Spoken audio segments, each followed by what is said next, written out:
The following is a presentation of the Mat Talk Podcast Network.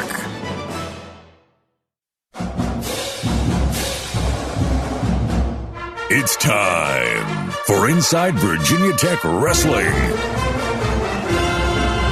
We'll talk all things Hokie wrestling with Coach Tony Roby and staff. Now, let's join your host, Hall of Fame wrestling writer and broadcaster, Jason Bryant.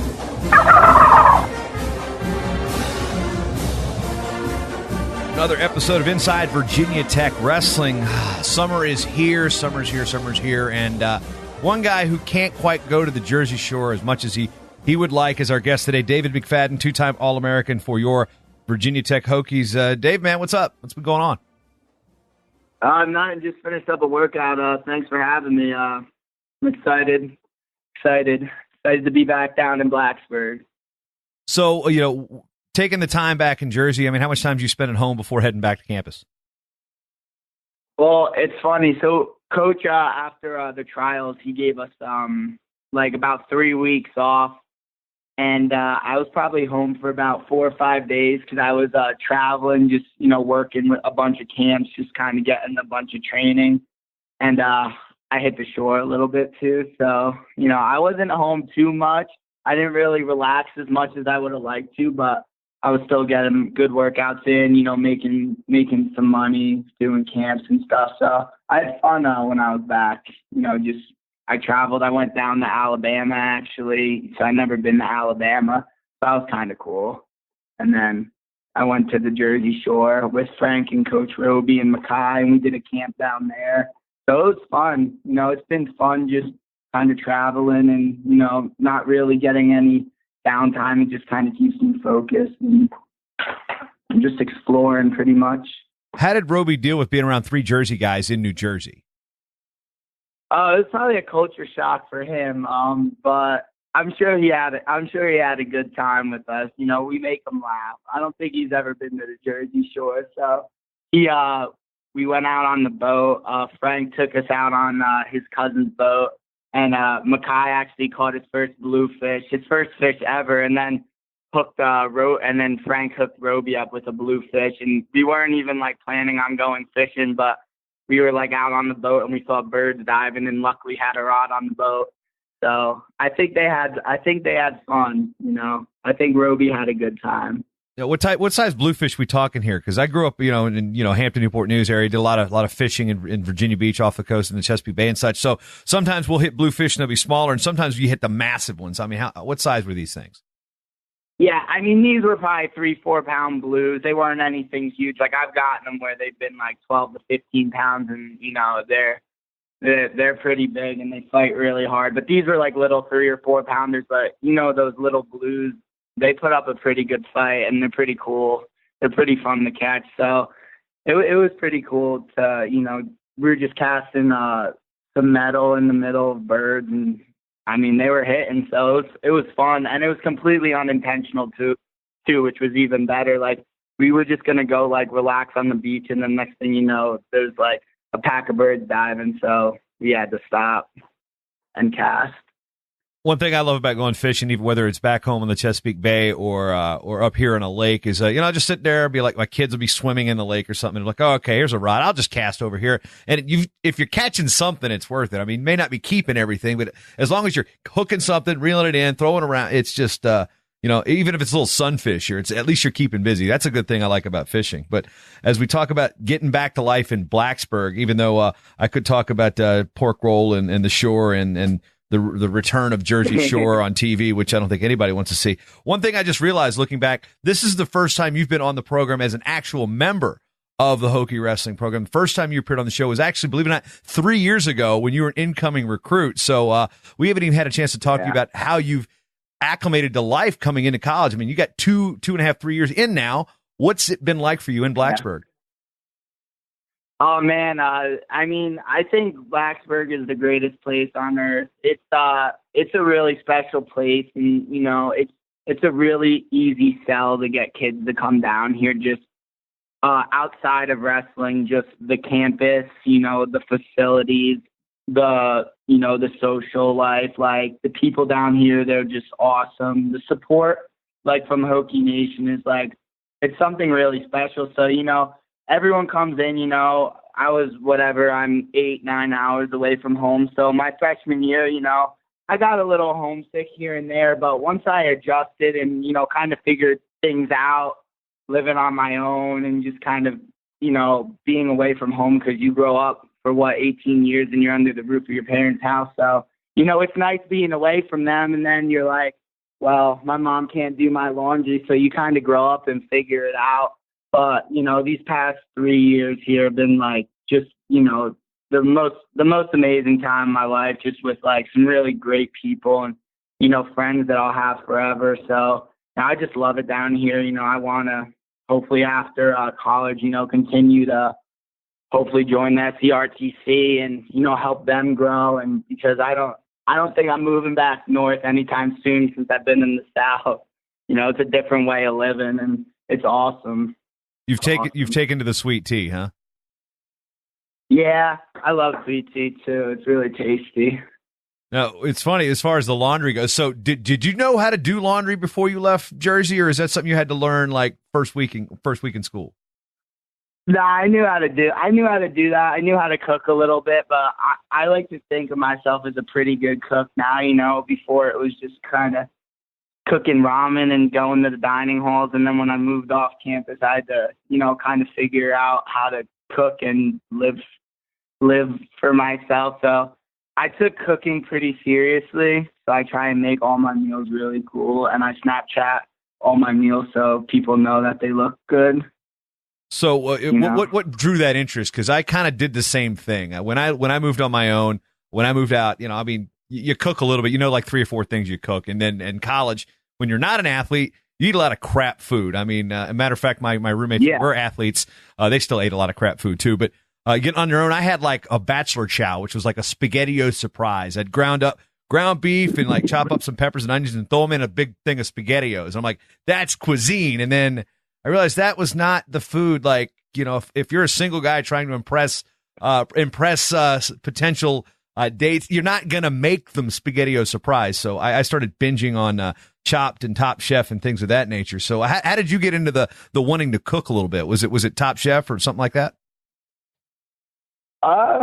No, I just, I cooked, so I didn't have a meal plan my sophomore year, and I didn't have a meal plan this year. So I was just like, you know what, I'm just going to like Google some cool recipes and, try and make them. And my mom is like the best cook ever. She's awesome. She's full Italian, so she makes like really good Italian food. And so, when I would go home, I just kind of watch her cook. And then I tried to take some of her recipes and, make them into my own. And then my one roommate, Cody, me and him, we always cook together, always on the grill. So honestly, and especially when you're like in season and stuff, like you kind of get into that routine, and it became fun for me just trying to make my food look better than my other teammates, and make it taste better. So that's kind of just how I got. I wouldn't say I'm like Gordon Ramsay or anything, but I like to think my food tastes decent. It's also good that you borrowed from the Italian side of the family, because the Scotch-Irish, of the whole McFadden they're not really known for their culinary wises. No, yeah, my mom is awesome at cooking. I don't even try and make some of her good food though, because I don't want to ruin it, because she'd probably get mad at me. Yeah, it's like when you make lasagna. My mom makes a killer lasagna, which I haven't had at this point. I mean, I left Virginia in 2005, so I've had it maybe 3 times in 13 years. So when I try to make lasagna, it's like, I can't do it. My mom's lasagna is so good. So good.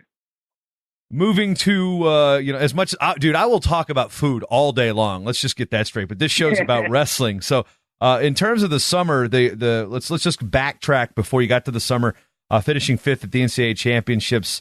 You talked about being homesick. I want to keep it with the performance you had this year coming off a red shirt versus you talked about being homesick. How much do you think that being in that lineup, that true freshman year, really kept you from potentially saying, I don't want to be here anymore? It kept you focused on wrestling and kept you focused on life in Blacksburg.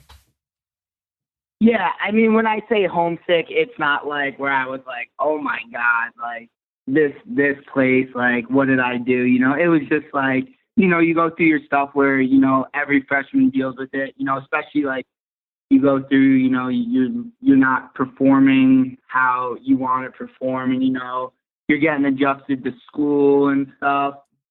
You know, you don't see, you're making new friends and stuff.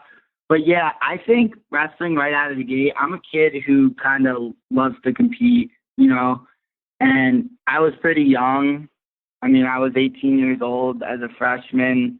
And so I came in and I really didn't know what I was going to do.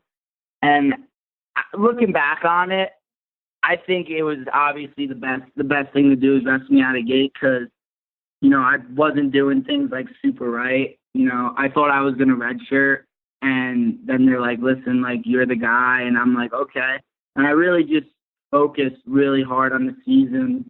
And, you know, I had really good guys in front of me, really good role models to look up to, like, you know, Ty, you know, Nick, Sal, all those type of guys. So I had a really good, like, foundation and really good guys that kind of took me under their wing, because I was like the new puppy on the team. And, they just kind of inspired me, and I just kind of wanted to keep getting better and help them, and they helped me.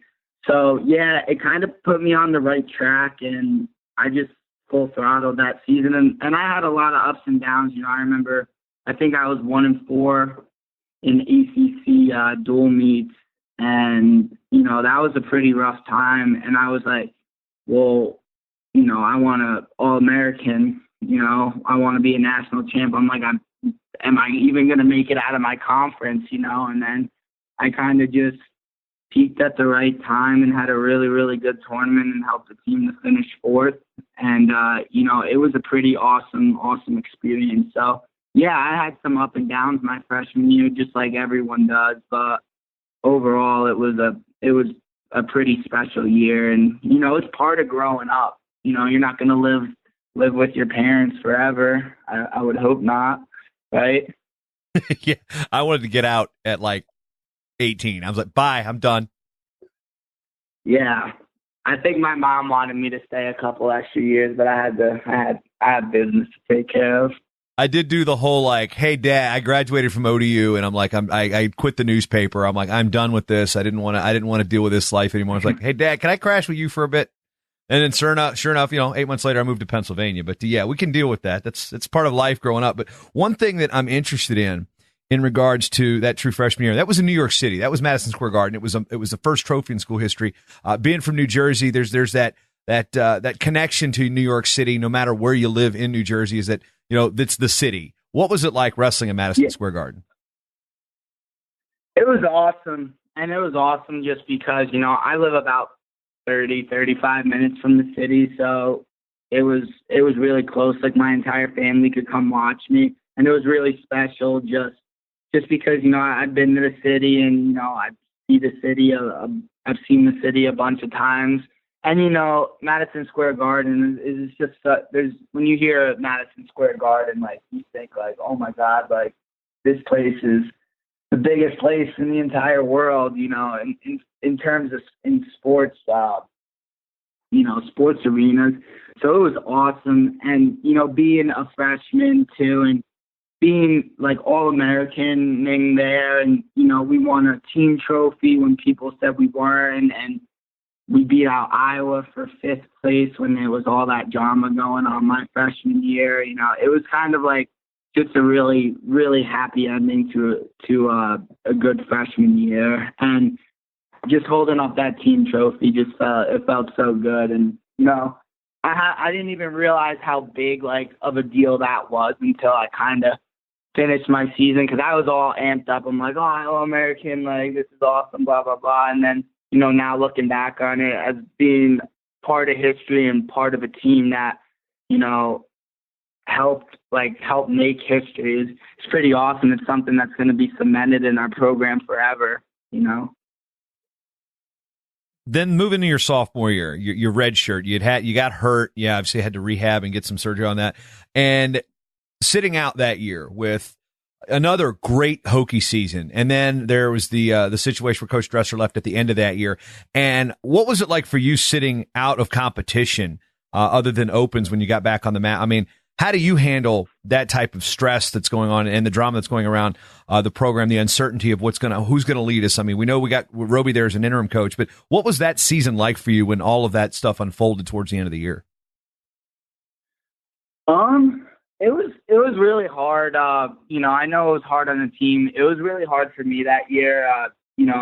I wasn't wrestling how I wanted to, and I felt like I was really letting the team down, and I was getting pressure from some coaches to come back. And, I was just really stressed out a lot, and I really wasn't having a whole lot of fun with wrestling just because I was sitting on the sidelines. And if I wasn't, there, like I wasn't wrestling, so I kind of felt a little bit guilty. It was a tough season for me, and it was like after the NCAAs, after that year, I was kind of glad that season was over, that it was behind me, just because it was really, really stressful.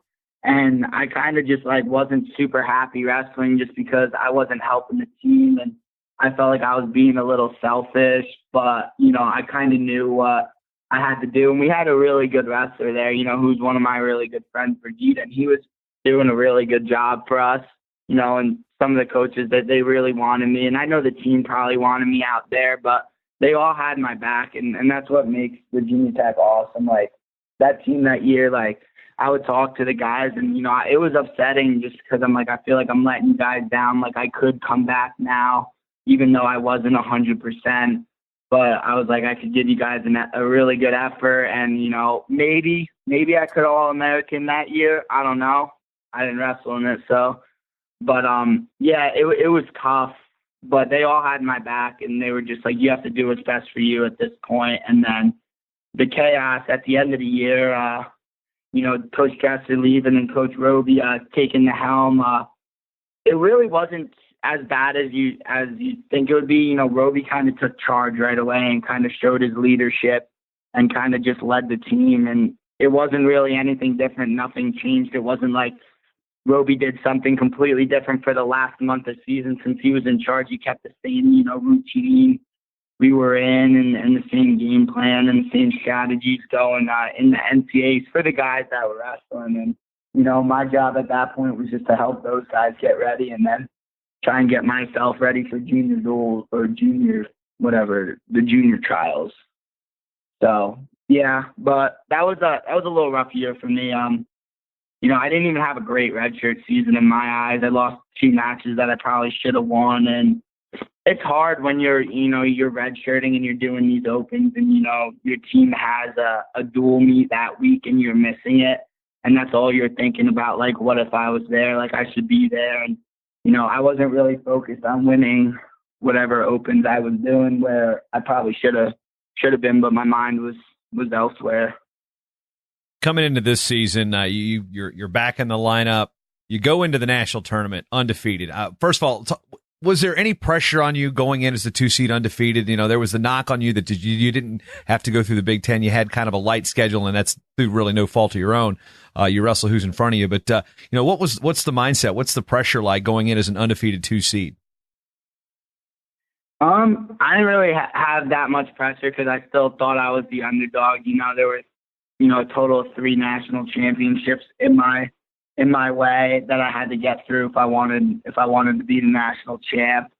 And I mean, there was so many All-Americans. I think people from the outside that really don't know wrestling were like, oh, it's, he shouldn't be the 2 seed, blah, blah, blah. Like, whatever, he didn't wrestle the Big Ten or whatever. But I think people that knew wrestling kind of knew what it takes to go undefeated during the season. And they should know that Chenzo and Imar are pretty good. And there was a handful of other guys really, really good. And, everyone said 65 was the deepest weight class.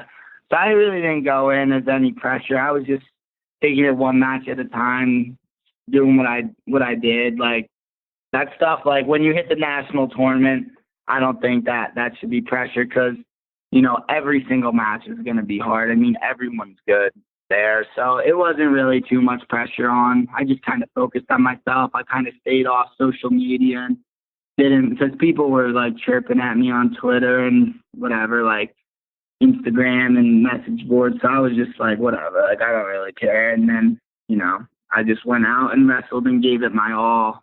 So they could talk all they want, but what goes into the training, that they might not have any idea what goes into it. When you get to the semifinals, you wrestle eventual champion Vincenzo Joseph, who beat IMR 2 years in a row in the finals. But when you look back at that match, first of all, how many times have you went back and kind of replayed that match in your head, going that last 10, 15 seconds of that second period? Yeah, I think about that a lot. Probably crosses my mind at least twice a day. Yeah, it's hard. I just, it's something that I can't get back. And I remember the exact situation. Just, I think about it every night, every day. I fell asleep for a split second and, he blasted me with a double. And, I don't know what happened. I didn't expect it, but he's a really, really good wrestler. I mean, he was a 2-time national champ for a reason. But it's something that keeps me up some nights and, something that motivates me every day in the room. Yeah, I think about that moment a lot. What if, right? What if this happened? What if I scored on that takedown in the first period? If I scored on that leg, there's so many what ifs or so many different scenarios that could have happened. But, one scenario played out in his favor, and, he's a really, really good wrestler.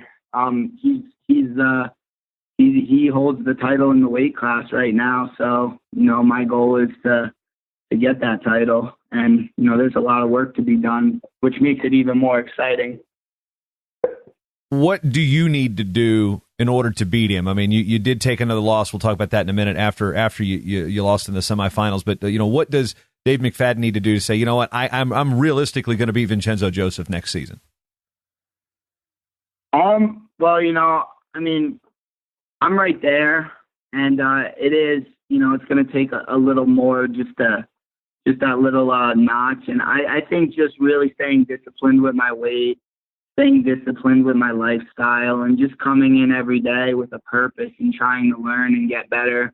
I think I'm as talented as anybody in the entire country, no matter what weight class. And, I think there's things outside of the wrestling room that are going to be the difference maker this year. And, you could go back to this when I win a national title and say, what, that was the difference, or maybe it wasn't the difference and not, there's more work to be done. But I think, I come in with a great purpose every day. I wake up and I'm excited to work out. I'm excited to learn. And, I think cleaning up, my diet, lifestyle, all that, what I've been doing right now is, setting me up on the right path to, win a world title, win a national title. So right now I'm just trying to get a little bit better every day and kind of make gains every single day. What happens to an athlete's psyche when they take a loss in the semifinals? You drop down, and then you caught Chance Marsteller, who was coming back through after he lost earlier in the tournament. And you got a guy that's he's got something to prove. He's got his own personal mission he's going through. You're coming off a loss. How tough of a matchup is it, for regardless of who the opponent is, to come off a semifinal loss in that situation? Well, it's not easy ever to lose, and if for people that have wrestled that third day of NCAAs, they know how your body feels. And your body on the third day of NCAAs, waking up, making that weight cut, and, having to go out and wrestle 2 matches, and you're not in the finals.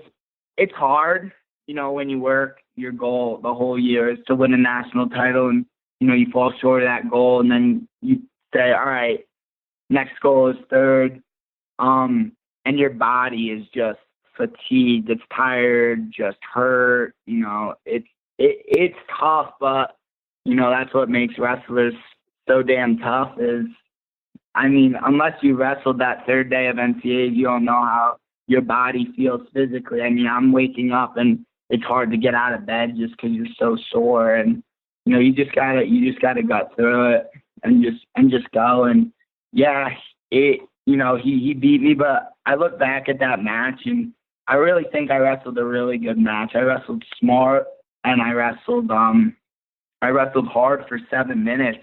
And I mean, Chance is really, really good, and he's always been that good. And he's got really, really tricky knees where he's able, if you're in on a single, is able to kind of trick me out in a lot of positions.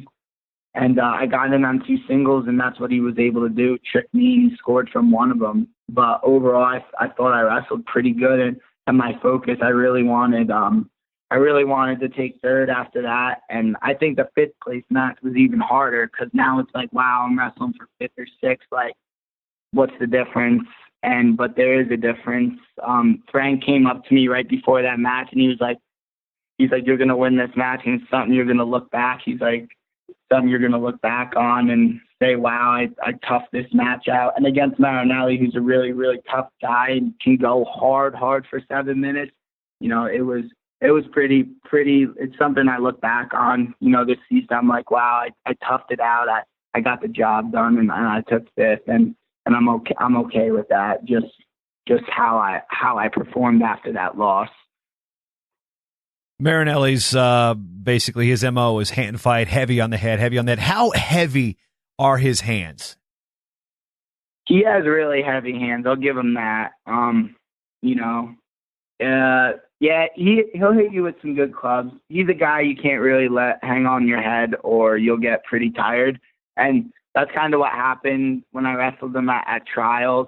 Is I hand fought hard with him, you know, and just tried to hand fight with him, and he's got really heavy hands, and if you don't wrestle strategically against him, it can wear you down. So I wrestled a smart match against him for 5th and 6th, except I did get blast doubled right off the whistle, so that was kind of embarrassing, but I came back and won, so it's okay.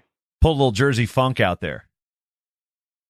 Yeah, I had to pull a little funk out of my back pocket for that one. When was the last time you hit the spladle? I never hit a spladle in my life, I don't think. It was fun.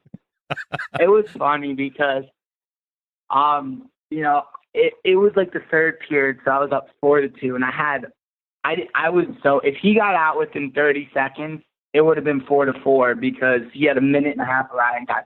And I was really, really, I'll be honest, I was pretty tired, and I was like, all right, you know what? I'm like, I know he does this tripod stand-up. So I'm like, I'm thinking about it. I was like thinking about it before the match. I'm like, they're really tired. Like, and I got to go home run. Like, hopefully I can get on top. Cause I knew I could ride him. I'm pretty good on top. And I knew he did this stand-up. So I was like just thinking before the match. I was just like listening to my music, and I was like, you know, if I ever get in trouble, like, maybe I'll try and hit a spladle or try and cradle him, because I'm really long, and I know Wick cradled him like twice in the confi semis. So as soon as he started tripoding up, I was like, you know what? I'm like, how cool would it be if I just go for this? And I didn't even think about it, and I just went for it. And the ref called a really quick pin, but he was flat. I was curious on what you thought. You answered my next question. It's like, how quickly was that fall? But rolled through it, 1 second. I mean, it's yeah, okay. Listen, if the ref was in a different position, he probably wouldn't have called it. But he was in the right position. Like, he was already out in front, so he like saw it, you know, right in front of him. It wasn't like he was behind me and had to run to the front. He probably wouldn't have started even counting backs, but yeah, I mean, he was definitely flat for a good second or two, and the ref was just in the right position at the right time. Season wraps up, and you know the next competition, U23s. There was some chatter that you hadn't even decided to wrestle in those until like a week before. What was the situation on saying, you know what, I'm gonna try to make the U23 world team? Well, after season, I was kind of mentally drained. You know, not winning the title, I was really mentally drained, and I was kind of like, I knew this semester was going to be my hardest in school, so I like kind of put a lot of stuff off until after season. So after season, I was just super loaded with schoolwork. I wasn't eating right. Like, my diet wasn't good, and I kind of got into like a downward like funk a little bit, not going to practices and stuff, and, kind of not being the team leader that everyone looked up to me. And, I was just in a funk and I couldn't get out of it. And I sat down with Roby and I kind of just like opened up with him. I opened up with the coaches and I was just like, I don't really know. Like, I'm like, I don't want to do it. Like, I don't really want to do the trials. And they were like, well, we want you to do it, blah, blah, blah. I'm like, well, I want to go 74 kilos. And I was like, I can't make it. And they were just like, well, go 79. I was just like, maybe. And then I ended up going home like 2 weeks prior to it. It was literally 2 weeks prior to it. I was just talking to my dad and we were just kind of talking about like things. And I was just like, I stayed off the mat for a full week, 2 weeks prior to the trials. I just like ran and lifted. And when I was home, I was just like reading a book and I was just like, you know what? I was like, I'm going to do this thing. I was like, I'm going to go 79 kilos. And I'm like, screw it. I'm going to give it everything I had. And I like told my dad, I was like, I think I might peak for this tournament. I'm like, I'm off the mat now. I'm like, I've been doing all the workouts, but I just haven't like cleaned up my lifestyle. I haven't cleaned up my diet and, haven't cleaned up that area. I'm like, if I clean this up, I'm like, all the work's done. I've been doing the work. And I'm like, if I can just start dieting right and just doing things right, I could peak for this tournament and not even know it. And so I went home, and when I came back to Blacksburg for those 2 weeks, I had a really, really good focus and a really good purpose in every single workout.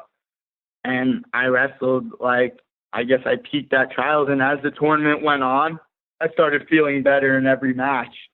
And it was, my family helped me and my coaches, Coach Roby, Coach Freyer, Ty, Coach Frank, they kind of were just like, you got to compete. Like, you're a kid who loves competing. If you're not competing, you kind of start like steering in the other direction.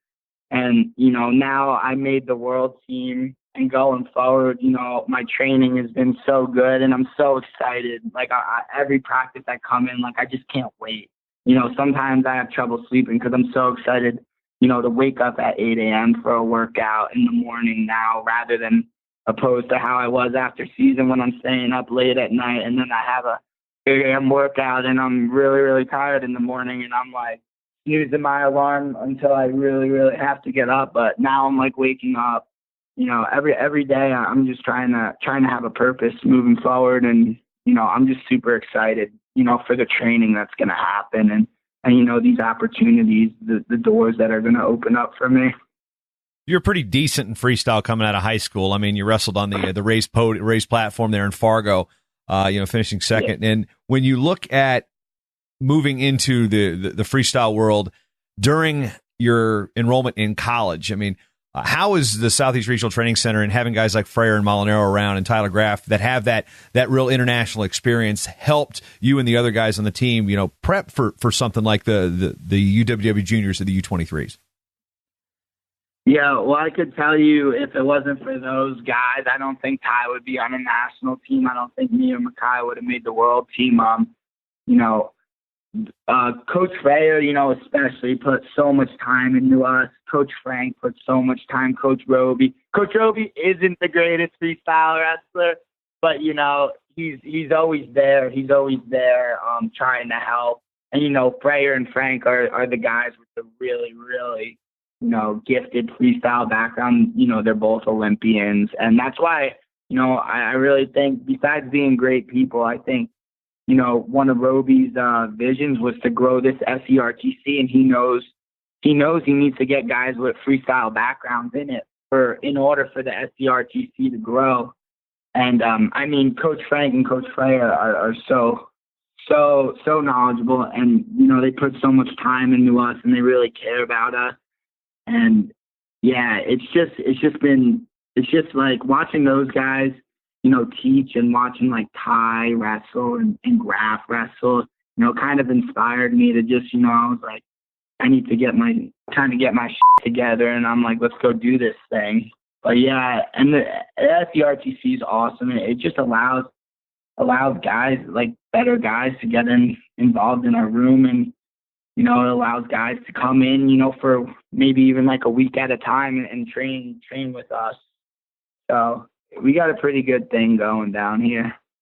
You've got you on the U23 team. Mekhi Lewis, we had him on last show, making his junior world team, having rarely wrestled freestyle in his career. And then Ty Walls, as you mentioned, on the senior national team, which is, gets funding and your national team. That's kind of a big deal. Now, when you look at Mekhi's performance, I mean, how much did you guys scrap? We talked to him a little bit about how much you helped him out, but what did you see from him between Vegas when they had the junior national, the UWW junior nationals, and Rochester where he won the spot? Yeah, well, if you haven't noticed, Mekhi, he's really, really talented and he's really good at wrestling. But honestly, like, I think the biggest thing I remember after Mekhi lost in where was it, Vegas, right? And I just remember watching him, and he just kind of looked like a notch off. And I just was like, you know what? I think I can help him in some positions. And I hadn't really been in the room, and it was kind of like our season ending and kind of his freestyle season, in quotes, like starting up. So, guys were in that of the room, and there really wasn't it really wasn't super set. Like, not that Mekhi was doing it on his own because the coaches were there, but, I take some of like the responsibility as to why he didn't do as well as he could have performed, because I wasn't in the room as much as I should have been, and other guys weren't in the room. So honestly, like watching him there, it kind of like sparked the fire under my butt, and I was like, okay, I want to help him, and this is gonna help me, this is gonna help me forward. And I think from the trials for him, he already made the weight once, so his weight was down. His diet was good, and he was feeling really, really good leading up to it. And, that was the first freestyle tournament he's ever did. I mean, he definitely could have won it. He wrestled the dude who he teched in, a minute twice in the finals. And I think that was just his weight cut. It wasn't as good as it could have been. And then, trials, I mean, the dude, he just looked unstoppable. And he beat 3 really, really good guys. And, he honestly, I think he's a huge part of the reason why I made the U23 team, aside from my coaches, is, just watching him win. I was at home actually watching on my TV, watching him win, and I was going nuts. I was so happy. I was so excited for him, and I was like, now it's my turn. And he helped me. He stayed disciplined after juniors. He worked out with me almost every day and really just helped me a lot. I mean, he's a really good friend. He's a really good partner. He's really, really good at wrestling too. So we kind of just feed off of each other. And, if you ever want to come down to Tech and watch us scrap, it's pretty entertaining. I need to get to Blacksburg. It's been too long. Maybe I'll stop in next year as I'm announcing the Division IIIs in Roanoke, although that's conference weekend. So when I get there, you guys will be wherever the ACCs are that year. So maybe I'll just swing in. ACCs are in Blacksburg next year. Oh, you're kidding me. Hold on. Let me write that down. Awesome. I have to look at the calendar. How awesome is that? Now, hold on. See, now you have totally disrupted my flow for the show, because I'm going to look. Let's see, the ACC.com. I'm looking this up as we record because I can't. Was that a Saturday tournament or is that a Sunday tournament? ACC's Saturday.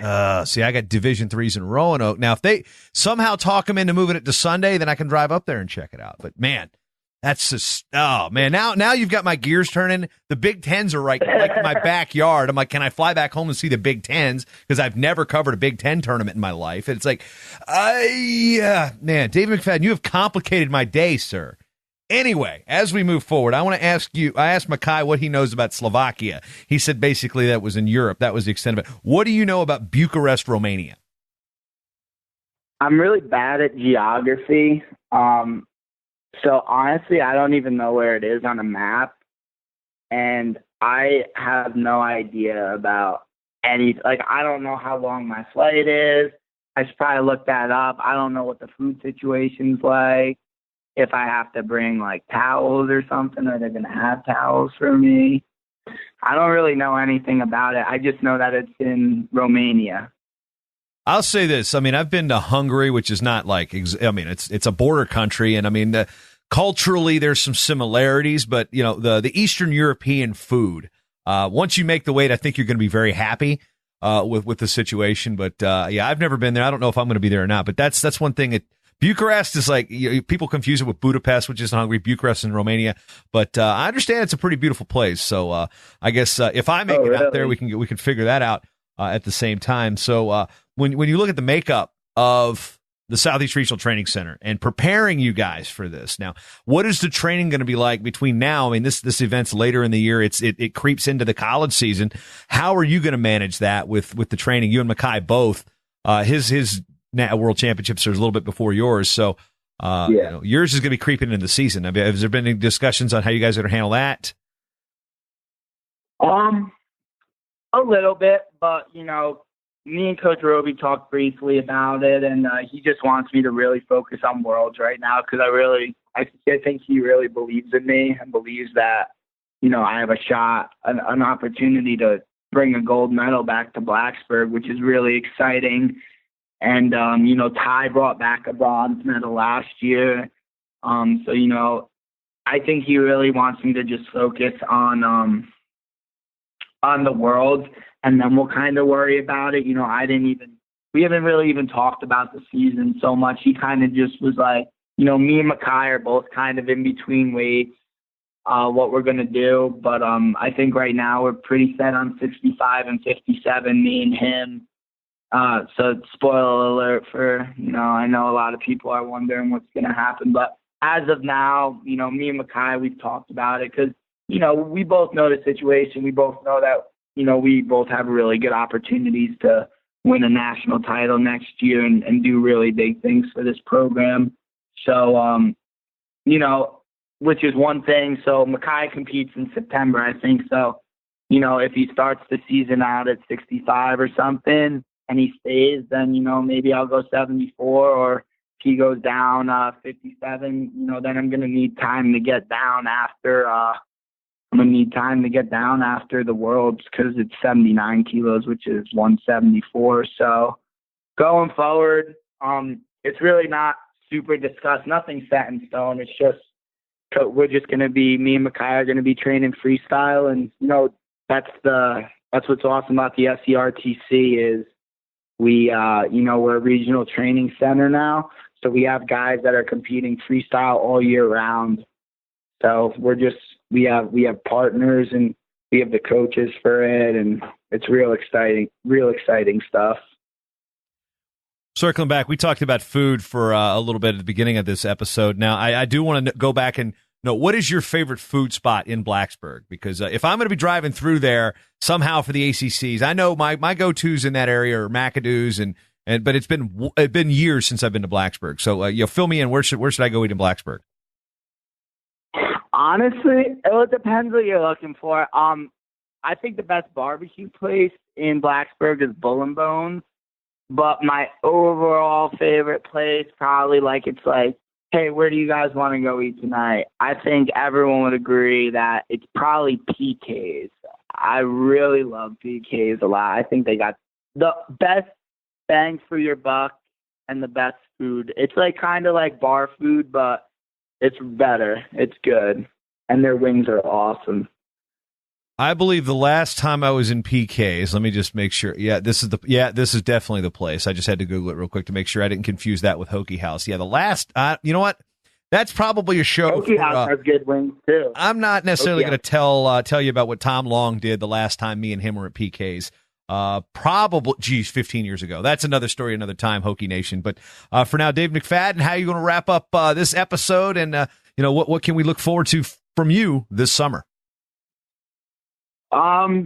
Just look at me, you know, putting on some muscle, just kind of getting better, and look for me, next year, and hopefully I'll have a gold medal around my neck. Start off the season with a world title and end the season with an NCAA title. That'll be a pretty good year, I would say, in my book. So that's just what I'm looking forward to. And, Yeah, thanks for having me. It was awesome. It was good talking to you. Follow him at Twitter at David with 2 D's at the end _McFadden. That's confusing for a lot of us. David D _McFadden. And, just don't bother him when he's at the Worlds. Congratulate him afterwards. Yeah. That's all we got for you. Inside Virginia Tech Wrestling. David, thanks for the time. I got a feeling we could have gone like 2 hours on this one if we wouldn't have, we'd had no topic. We just talked food, Blacksburg, and fishing. We could have gone probably 2 hours on this. Yeah, I can talk a lot if you haven't noticed, and I can talk about a lot of stuff other than wrestling. Well, Tony Roby did text me I told him, I said I was interviewing McFadden today. He says, you'll have to cut him off or it'll be a 2-hour show. So, so just know that there's more where that came from, Hokie Nation. We'll get David on the show more so the next 2 years he's in Blacksburg. Because, you hadn't even enrolled yet, and we had you on episode 17. It will be definitely not 50 more episodes before we get you back on. So good luck this summer, and enjoy it. Awesome. Thanks for having me again. Good talking to you. I'll see you.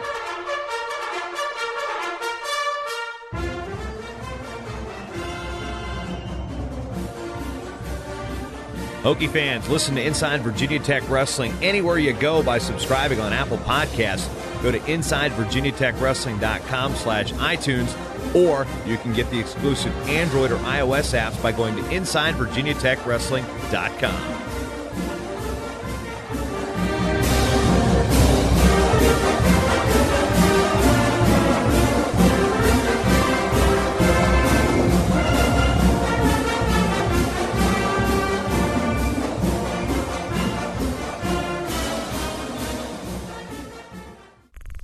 This show is part of the Matt Talk Podcast Network. For more wrestling podcasts, head over to MattTalkOnline.com.